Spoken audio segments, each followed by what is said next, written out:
This is very, very difficult for Keir Starmer. In response to Kemi Badenoch's questions about Louise Hay having a conviction for fraud, Keir Starmer said that two of Kemi Badenoch's predecessors, by which he meant Boris Johnson and Rishi Sunak, had convictions for breaking COVID regulations. Now, that isn't accurate. They both had fixed penalty notices, which are not the same as convictions. And obviously, Keir Starmer, as a criminal barrister, as former head of the Crown Prosecution Service, would be expected to know the difference.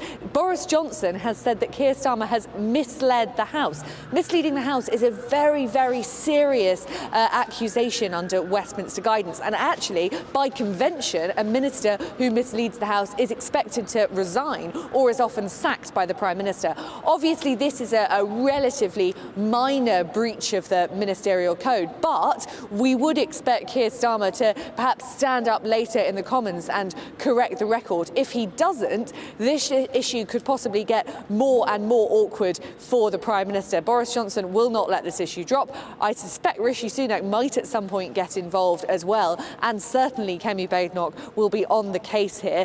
If Parliament believes that Keir Starmer deliberately misled the House rather than sort of accidentally misspeaking, this could turn very thorny for him indeed. The best course of action, perhaps, would be to stand up in the House of Commons later and correct the record. Let's see if that's what he does.